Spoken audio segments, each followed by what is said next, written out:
Hello, producers. You're just tuned into the Producer's Corner. We call this the Producer Exchange. And the thinking here is that we take time out to talk to other producers about what you're doing, that we all might grow, that we all might take our game to the next level. So it's about the song, the outcome. It's not about the equipment. It's not about how much you have or how much this person has or that person. It's about who's getting good music, who's getting a good sound quality out of what they're doing. It could be an extensive setup or a simple setup. Doesn't matter. The bottom line is we cater to the song. The song is king around here. And our thinking is to provide feedback. Therefore, Producers Exchange is what this development is called. Before we go any further, I want to take a moment out. Let's go around the room and have everybody introduce themselves. Okay, I'm Charles Lewis. I am a producer. I've been doing music for probably 60 years now. My perspective is coming from live music. I do live music, but I respect and love other genres and forms of music. But I'm a live musician. I play bass, I play piano, I play guitar, play at drums, so I'll be bringing my perspective and I'll be bringing my take from the perspective of a musician who actually plays.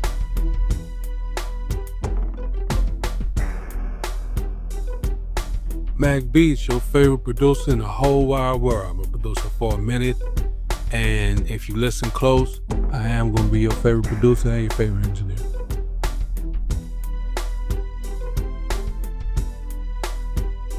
Hello, Dexter Phillips. Started in 91 as a DJ, transitioning to producer and studio owner. Just bringing the best music I can to the industry, and here to learn as well as teach.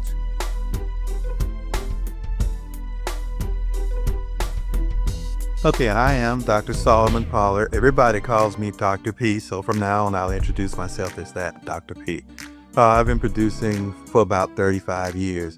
Before that, I spent time in studios in Nashville. That's where I learned my studio etiquette, how to be a player in the studio, how to engineer in studios. I was in that world. And I moved here, transitioned to Atlanta, where I started building my own studio here and have been producing ever since and never looked back. Most of my work has been gospel, but it doesn't matter. I'm a player, so I've been on stage playing all kinds of music. So I like wherever the music goes is fine with me. So I'm a player also, and I produce from that standpoint, but I'm also extremely into the computer end of things. And I watched this world of music grow over the years, from an analog world to a digital world to digital and computers and AI. So we've gone in all directions here, and we want to embrace all those forms. However you make music, it's just fine. Whatever you do, if you're making the music and AI is creating the vocals, that's fine. If you're creating the idea for the song and AI creates the music and the vocals, that's fine. But we don't care how you make it. The point is that it be good music, and we offer thoughts and tips as we review music that you send us, as well as our own music. So this first show, we're going to look at some music that we produced ourselves and kind of offer some thoughts on it. It's sort of like a critique, but it's really not critiquing. It's exchanging ideas. Anything that we find that could be done better or done differently or be more effective in the music, we'll offer those thoughts. That everybody grows. We're still growing. We've been doing this forever, but we're still growing also. So we look forward to getting music from you. We will put up a website that you can link to upload music for us to review. We'll talk about that. It's not going to happen right now. It'll be probably 2 or 3 shows in before we start taking outside music, but that is the thinking that we will do that. This show will also feature additives, where we will bring in software that we're now using and talk to you about that software. Just short, quick understandings, just kind of making sure you understand the tools that's available as you continue to produce music. So looking at the software, perhaps looking at some hardware that's available, we'll do that also in a review mentality. And maybe even bringing some things that you've never seen before, devices that are used in productions and percussion instruments, that kind of thing, just to introduce you to what one looks like. Because most of those things are inside of tone generators, keyboards, all of that. It's inside of there. But what does the actual instrument look like? So we'll be doing some of that sort of see and say, if you will, as we move further. Okay, so that's the basics of the show. It's a show for producers. It's about production. The production runs king here. Everybody in here has their own studio. Everybody in here is accomplished, been doing this forever. Everybody is competent at what they're doing. So we hope that we can give you great feedback that allows us to exchange information with you, and that you get a final product that allows you to make the most of the talent that you have. We're going to start with a song by Charles.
Why don't we let you kind of talk us through the song and the purpose, where you were thinking when you made that and you put it together. I know you're showcasing guitar work, so that's cool. So it's a jazz track. So give us a little bit of information about what you were shooting for in that. I never go in the studio when I'm doing my stuff with an ideal or a plan. I go in and I just play.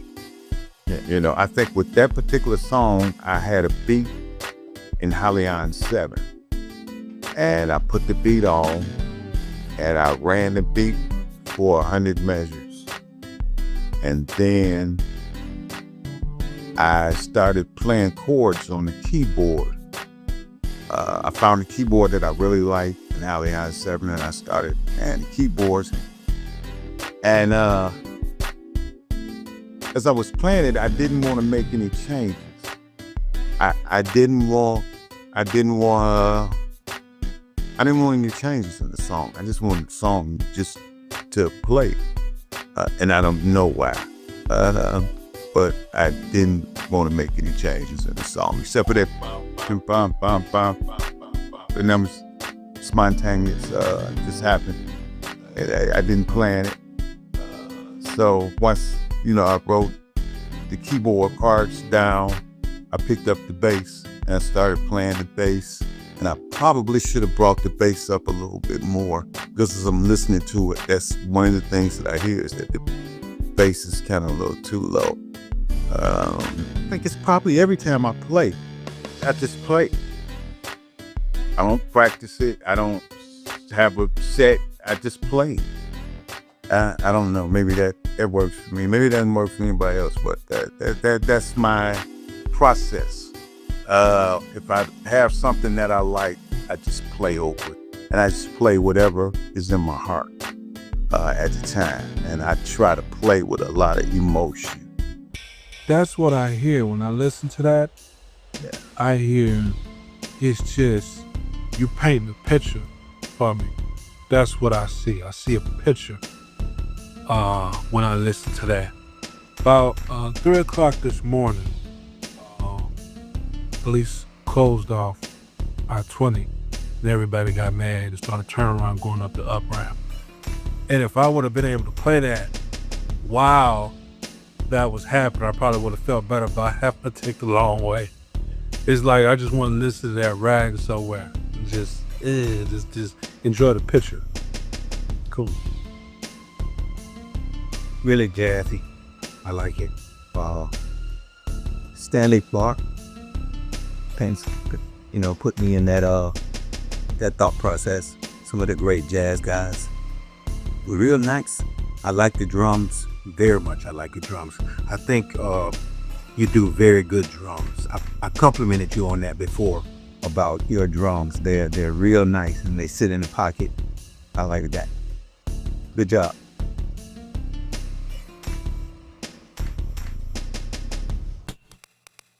What I heard is what I always hear from your music, is that you let the song breathe. You let it go wherever it goes. That's one of the challenges, I think, in making music, is trying to figure out what's the song's name? What is it trying to say? Where is it trying to go? And it has to tell you that. You can't just, there are people who say, I'm going to write a song and it's going to be called The Grand Canyon. And they just go at it and they do that, and it matches up with what the plan is. But for me, I'm with you. I just let the music go wherever it goes, and I figure out what's its purpose, what's the words, what does it say. I get all that much later. You solo well. You should be very proud and feeling good and accomplished about how you're handling guitar as your lead instrument. So you're handling that well. You got some George Benson in you over here and all kinds of the greats in you. You have even some of the local people like North Woodall or Tunes. You have some of his feel in what you do. But most of all, you have it all. You have your own approach and your own style, and you're doing, and I think this one showcased you very nicely. You're like me. I tend to write tracks that end up being 5, maybe 6 minutes, sometimes 8 minutes. I let the tracks go where they go because I'm giving it time to find itself. So and out of those 8 minutes, when I get ready to go to mix, then I have a lot of material to think through what worked and what didn't work, what was cool and what was really cool. You get a chance to kind of think through it after the fact. So I think the song, the length of it doesn't bother me at all. It was 5 minutes. It's a good song. It's a good track. And I think you did a nice job of making that one come to life. So anything that you didn't prefer when you look back at it and listen to your track, is anything about it that you sit here and go, or maybe I should add this, or maybe I shouldn't have done this, or maybe I should do this kind of piano, or is there anything like that you would change out in it? And I'm really a weird musician. really weird. We all are. Really, really weird. I don't know that for that particular song that I would really change anything because I didn't. I guess it's a lot of songs that I do when I hear the finished product. I don't. Yeah, I got to go back and do some stuff. I didn't feel like that without it. Maybe I would have brought the bass up a little bit more. And I think I probably should have put a change in there. I realized I should put a couple of changes in there. And I didn't. And I certainly didn't like the way the guitar sounded. As I'm hearing it now, I'm like, yeah, I gotta figure something out where I get a better sound out of my guitar. What didn't you like about the sound? Because I I enjoyed it. didn't like the sound of that guitar. So I didn't like it. I thought it was fine. Yeah, I didn't like it. You mean the tone of the guitar? Tone, I didn't like the tone. I didn't like the, You're not looking at it in terms of distortion and, no, I mean, a clearer tone. getting a clear tone out of a guitar and controlling the level of it are two of the challenges when you're dealing with guitar. Just making sure it's not too loud, and you do some things, you're pushing a note or you're bending a note, and when you're doing that, the volume goes up and down and all that, and keeping it in a range like that is one of the challenges. But you're right, then it's finding the right mellow tone out of that guitar. And I can tell you, in my time, I'll pull up an amplifier or pull up a plug-in or just connect the guitar, and it never sounds the same every time you plug it in. It always changes. Even if I leave it plugged in, go to bed, come back the next day to put down a solo, it sounds different, or maybe I listen differently after a night away or time away. I think your guitar was clean. I didn't hear any artifacts in it, so I think it did well. That kind of puts me in the mindset of D'Angelo for some reason. I don't know why. It does. Okay. All right. Anybody else got thoughts about this one? you want me a good track? Yeah.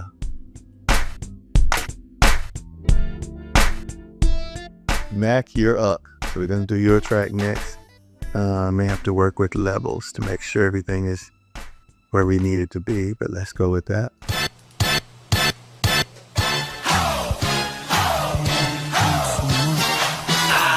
We run this. We run this. You heard just what I'm saying. This is indigenous nation. Seminole. Jump on it. Jump on it. Jump on it. This hit serious. This right here is serious. Wanna copy, but you're scared of us. My whole entire nation is indigenous. The Caribbean, you heard of us. North, Central, South,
this ahead. Rock your hips like they're doing Fresh Prince.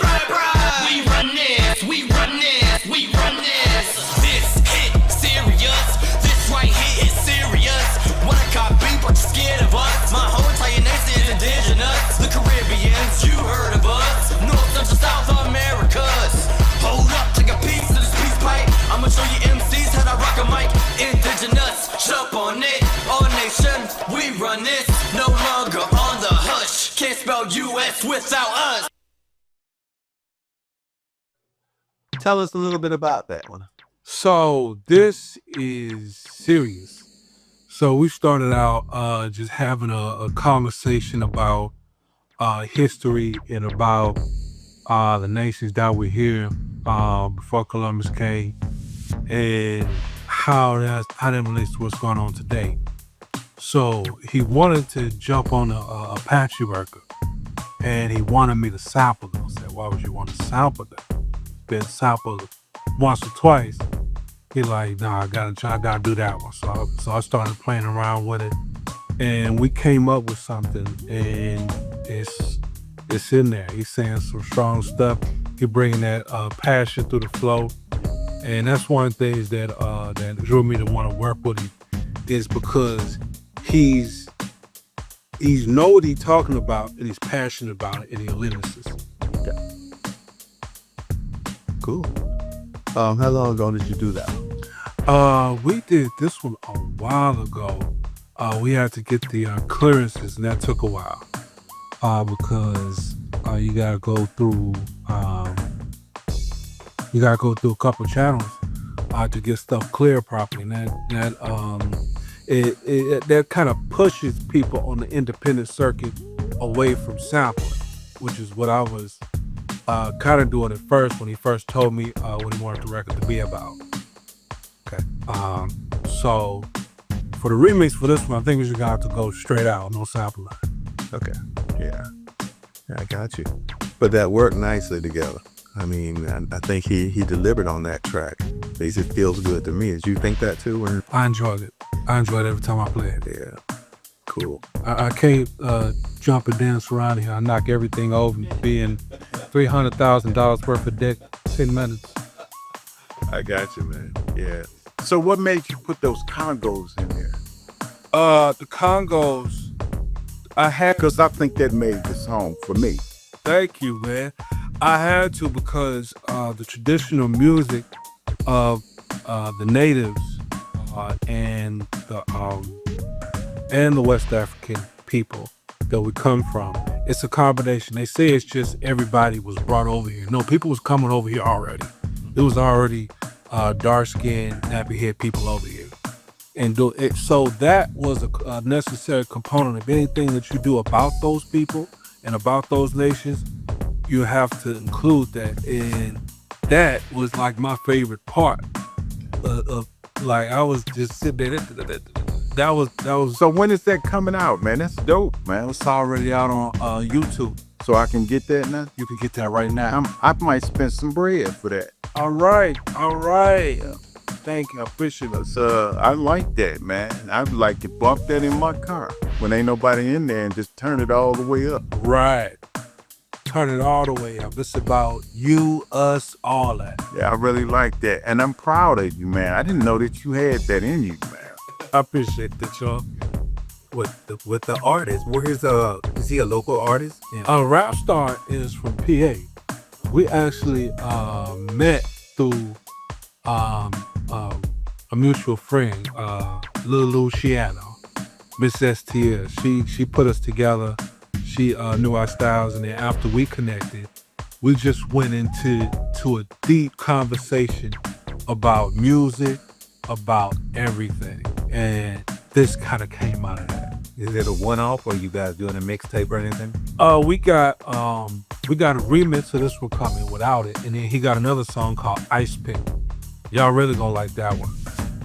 It's a really strong track that really brings the spirit of the genre of hip hop into what we're doing. I missed something. You said he was from Pennsylvania, He is. but is he here now? No, it's not. Oh, so okay. long distance. Okay. I love technology. I know that's not. I love technology when it works right. Yeah.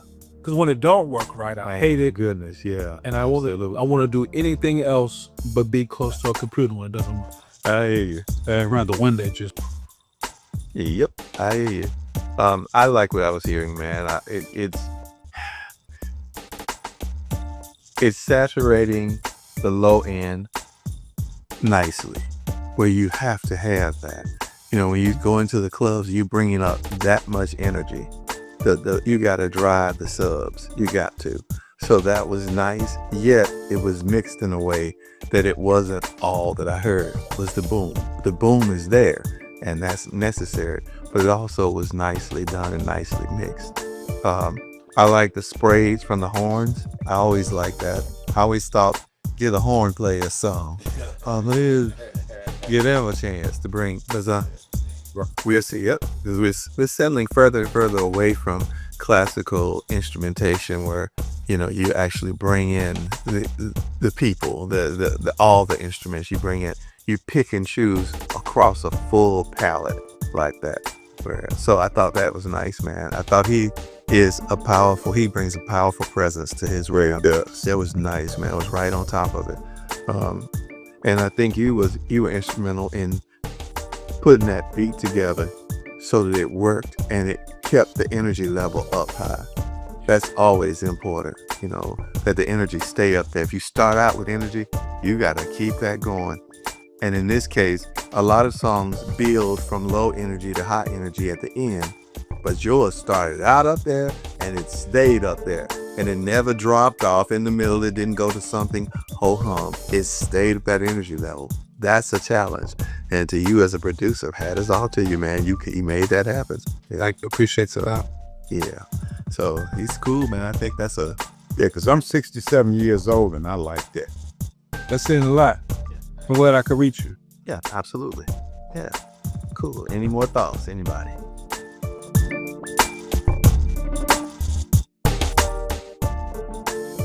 This is Dexter. Do It Again. So we're going to critique and take a listen to that song. Everybody check this out.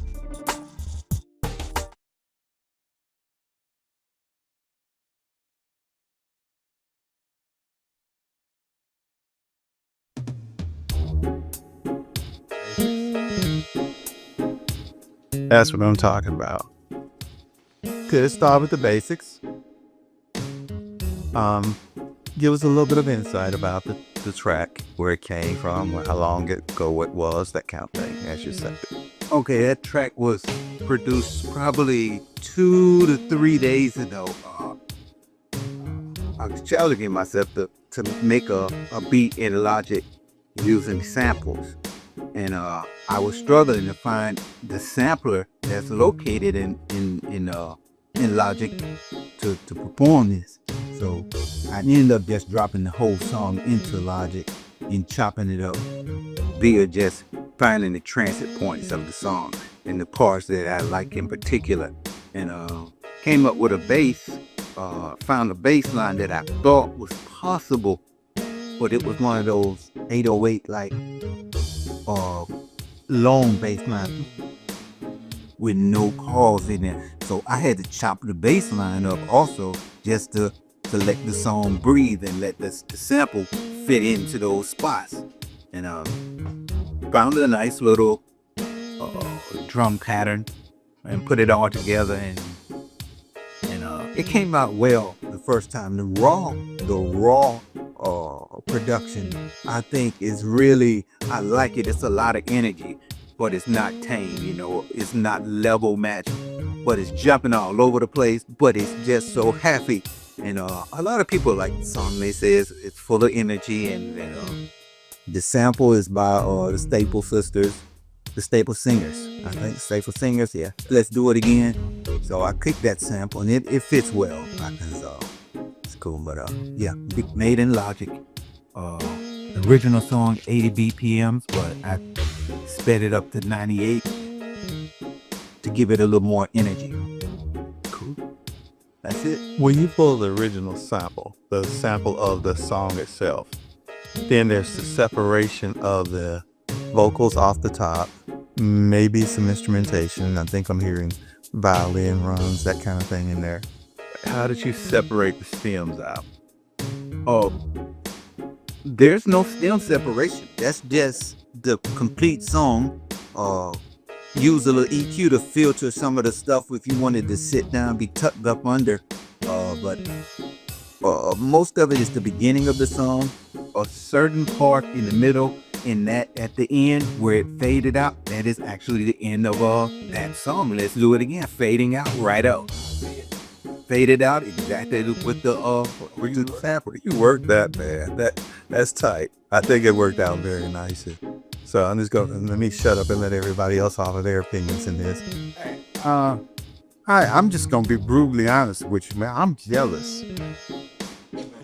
Jealous, man.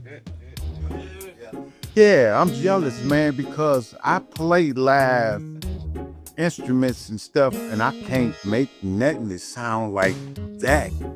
You know, that's a platinum hit, man. That's something that Jeezy would get on, man, and just tear it apart. You know, T.I. here. You know, he would get on that, man. T.I. would take that to a whole nother level, man. I'm saying, I'm hearing rappers on that getting Grammys for that. You know, that's how hot track. That's the hottest track I done heard in here so far. Thank you. Well, I'm trying currently I have loaded up Me and Mrs. Jones.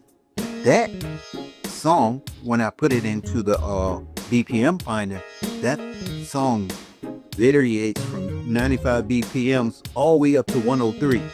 So it's moving so much within that song, and those are the samples that you have to chop the shortest so you can stay either at 95 BPMs or 100 BPMs. Because if you go a little longer, then the sample will speed up on you. Yeah. And now you have to do some more chopping and moving. It gets tedious. But did you tell your beat finder to make sure that that's in its 3/4 times? In 1, 2, 3, 1, 2, 3, that kind of thing.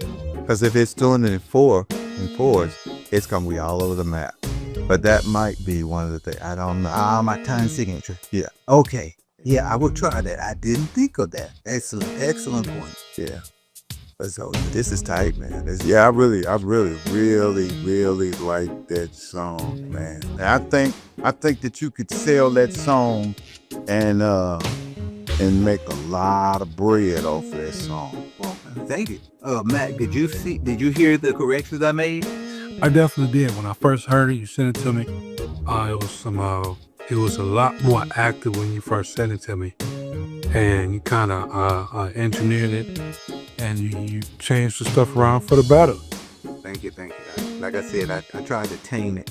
Level match, light compression, so everything stays in pocket. You know. I tried. Yeah. So Dr. P. Okay. Let's do one from me. Okay. Let's see here. Let's kill this. And let's do it.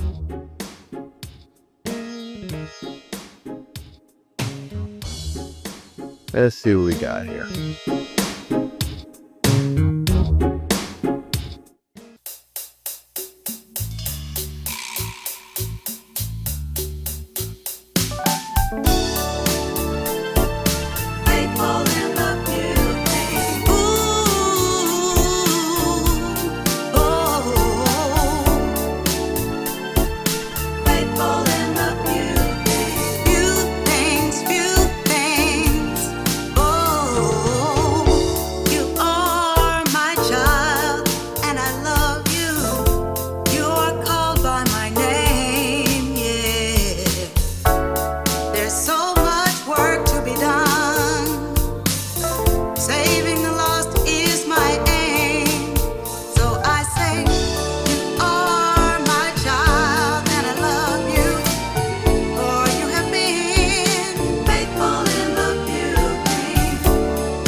Okay.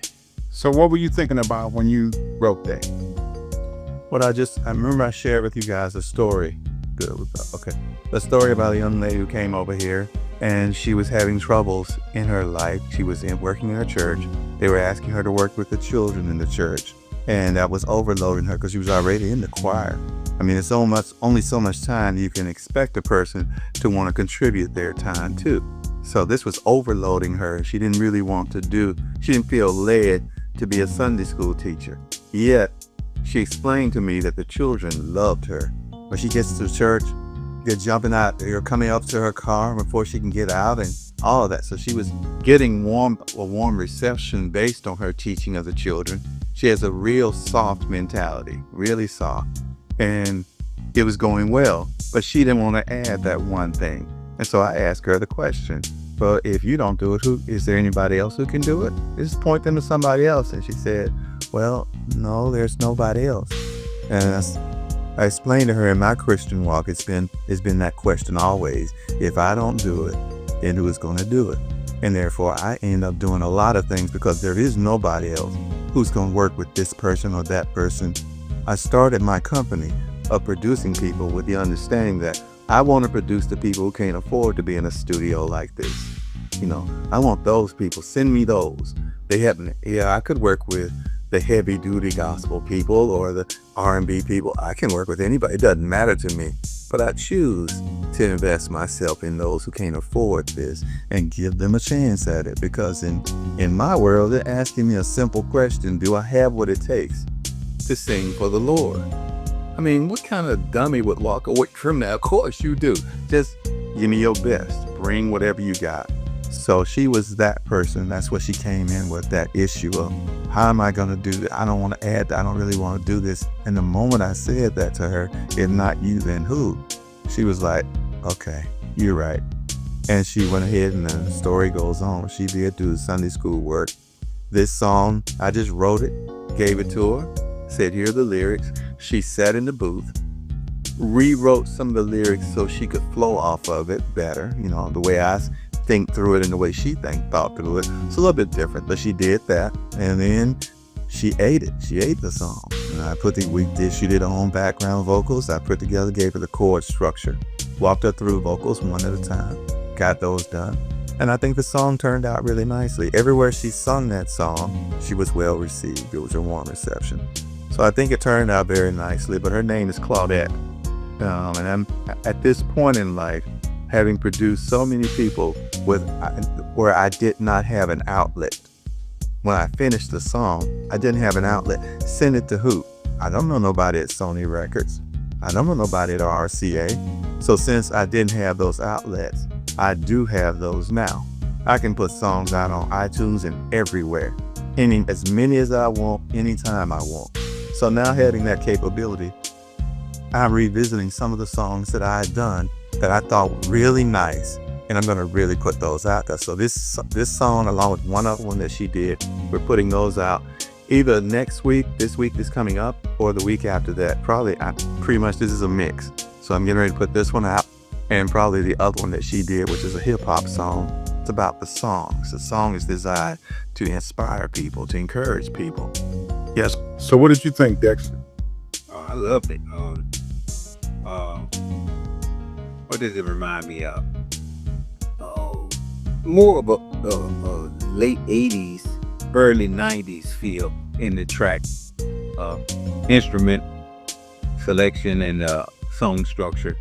But that always sold and will continue to sell, and as it's called classic music right now, it's really nice. And I wish we would go back to a lot more of that music. The instrumentation, I liked it. I really like that song. Cool. Mac, Who wrote it? you wrote the lyrics. You did. I wrote this whole song.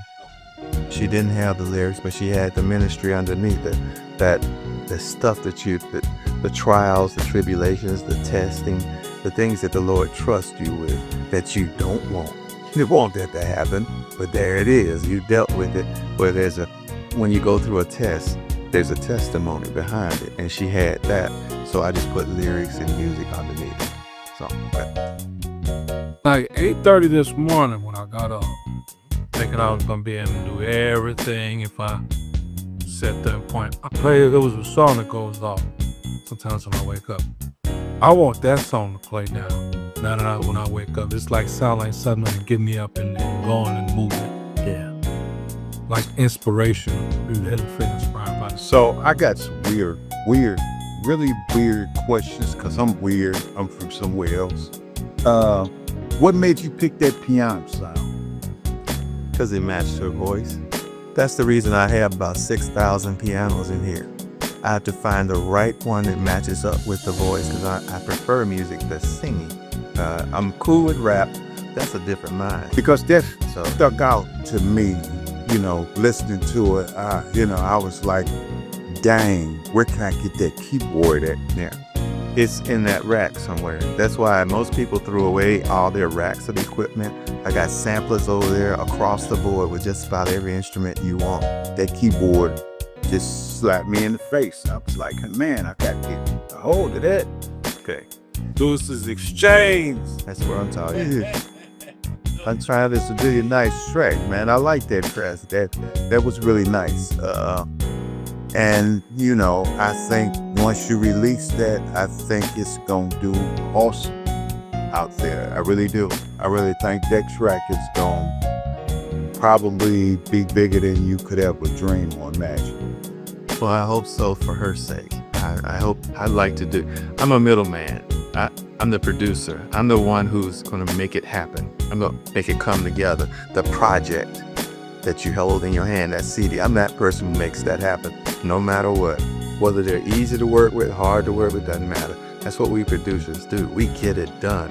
No excuses. If I don't get it done, then who else is? So those horns that you put at the end, why didn't you sprinkle them from the beginning of the song? Because the song is a triumphant song. At the end, it goes from I knew I could depend on you to you did it. You hit Because those horns hit me also. I was like, oh, horns, man, they should have been in there. Yeah, Yeah.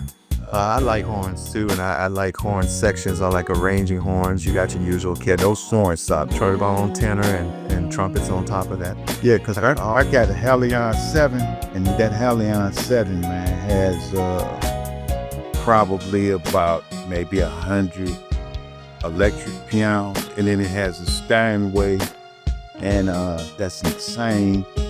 Oh, so you should probably think about looking at that pro. It cost me a few dollars. It cost me about $400, but I think at the end it was worth it. Yeah, Because not only can you do that, you can like mix voices together and create your own voice.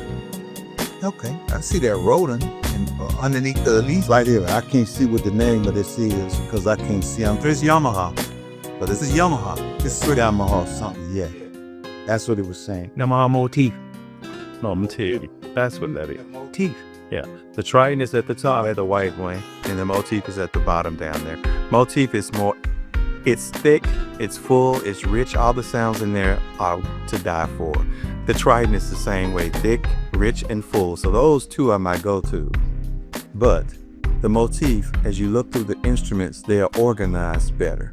In the trident, it is everywhere. You have a drum set, then you have a bass sound, then you have a sub, then it's just all over the map. But the motif, all the electric pianos are right there together. It's about 50 to 100 of those. And it's kind of in the motif of wonder. Yeah. Exactly. And so they made the sounds to go into an SSL board, so the sounds are already spread out. That's different from the contact plugins and VSTs. Yeah, because I mean that track, man, that Dexter did, man. Yeah, he meant that's $100,000 track. Creation. Like he said, the baby, you got to create. That's $100,000. That's right. That's why I try to do something. Like I say, I started the second one, but it's fighting me. But I'll keep finessing it, and I get it right. Well, you will get it, because that's what we do. So do you have an account? MPC? MPC over there. There. Have the two that Cat right next to you, that white one on that in the rack. It's a Cat 900. That's here's got a flap out his house. We just sample it. Yeah. You could sample a record on there and just That's just go. You can do that, yeah. But I use it for instruments from Giga Sampler. That's probably before most people's time. Giga Sampler was one of the first software sampling systems. So you typically would load Giga Sampler on there and load all the samples that came with. It was like 15, 20 diskette CDs of samples you had to load in there, and then it would bring up one at a time, and they were very authentic because unlike running electricity through circuitry, PCM is what that's called, where it's pulse generated through electricity, and it kind of sounds like a saxophone, it kind of sounds like a trumpet. No, what they did with Giga Sampler was they took a microphone and said, play your trumpet, and we wanted all these notes from low C to middle C. We want to sample all those. Now let's go from that C to the next C. And they sampled instruments. Piano, they put a microphone over each key and they played it one at a time. So it sounds just like a piano because it's the sound from a piano. It's hard to be easy to use. And I think that's how AI is becoming to take in. It's hard to be easier to deal with and easier to use.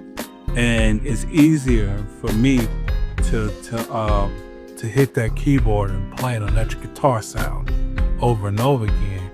But then it's more difficult for me to learn how to play the guitar.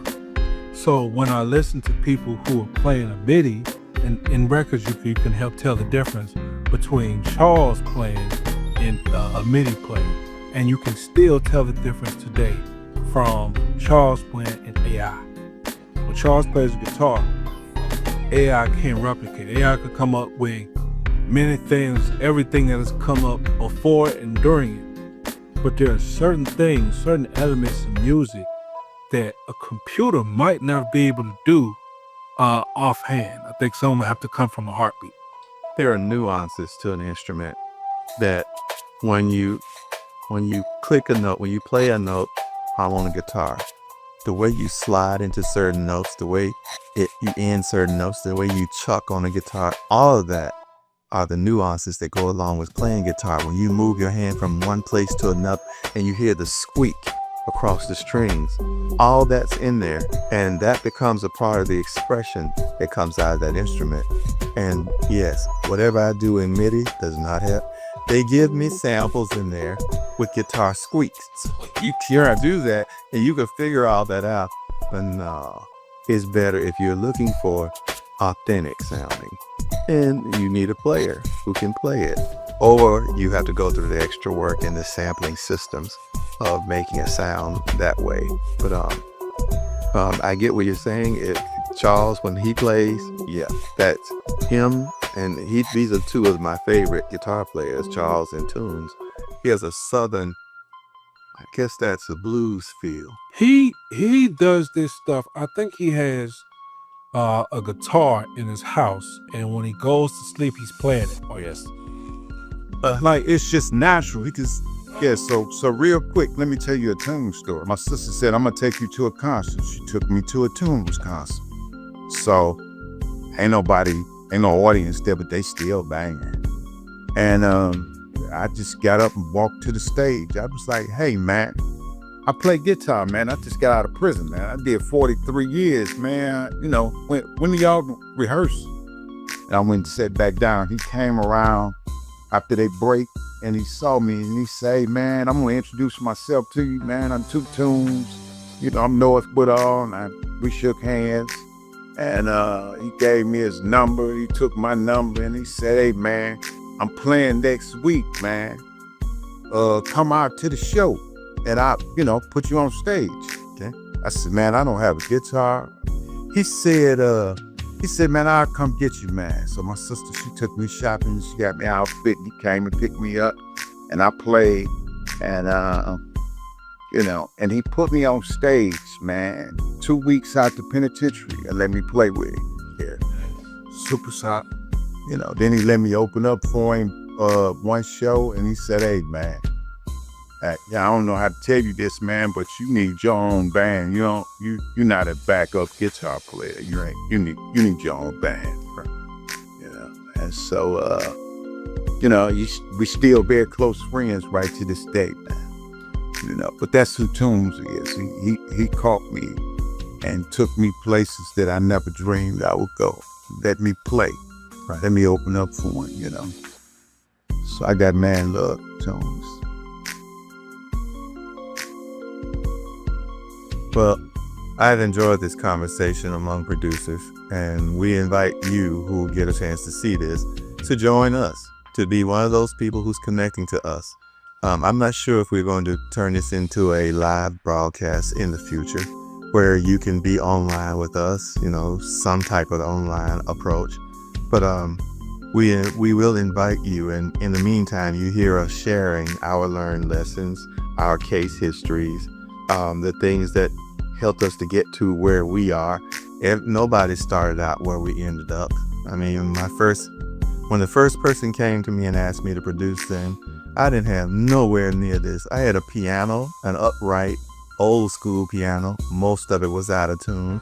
And I had a Casio keyboard, and that was it, along with a reel-to-reel tape machine. So the first person who came, I had a lot of work to do playing all those instruments. But then I look at where I am now. I'm so far away from that. I remember it, and I took pictures. So I can always humble myself by looking back at the pictures. But we let the music run, let it go where it goes, and we as producers, we get the job done. So you stay encouraged, keep doing what you're doing. In the meantime, we'll be here talking through it and encouraging one another, exchanging ideas, and seeing if we can all grow in this music experience. So thank you for joining with us. I hope you got something from this. Between the show and the after show, I hope you got something from this. Take care, and until next time, keep making music.